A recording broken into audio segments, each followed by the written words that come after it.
So I'm teaching my 16-year-old daughter how to drive. She got her permit last year and she's just finishing up driver's ed so that she can get her driver's license. It reminded me what a syndication is, where 2 or more people get together to do a business activity. They rely on one another's strengths and weaknesses to accomplish things that nobody on their own would be able to accomplish alone. She's got the willingness to perform some action. She has some knowledge.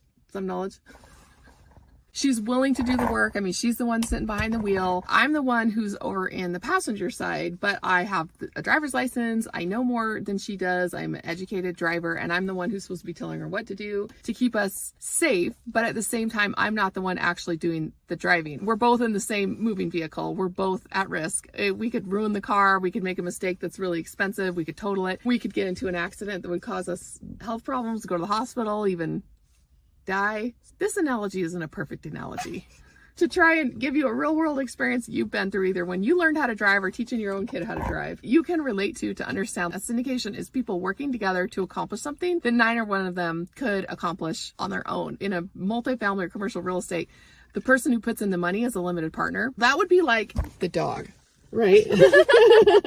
Not that I'm comparing limited partners to a dog. It might be more like a little passenger in the back who is along for the ride and who is benefiting from it, but they're not doing any of the actual work. And they like to ask a lot of questions like, are we there yet? How much longer? Her case, she might be somebody who found the deal. She doesn't know everything, and so she needs to bring in somebody who's more experienced, who can guide her through the process. And the deal itself, I don't know, we could say it's the car. And in this case, it's a crappy, ugly car that needs a lot of work. Somebody has to come in who knows how to work on cars or who knows how to work on buildings. I mean, it's a good thing that this is the one I'm practicing with, so if I crash it, it's not that big of a deal. It's the same concept when you're buying your first building. The ones that you can afford and the ones that nobody wants are usually the ugly old ones that take a lot of experience to work on them and a lot of experience to run, because you got to be able to like pound on people's doors like, where's the rent? Trying to figure out how to get things fixed because it's so run down, so you need a lot of construction management experience. And this car is easy to drive, but it's not as easy to drive as, say, a new Tesla that drives for you.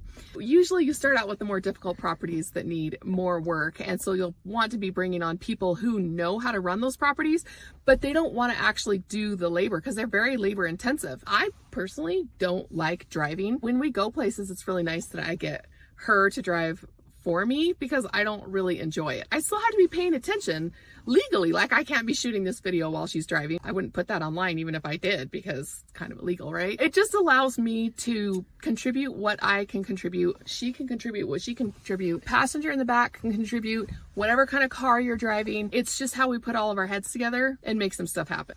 Yay, homeschool. Woohoo! And this is how we homeschool.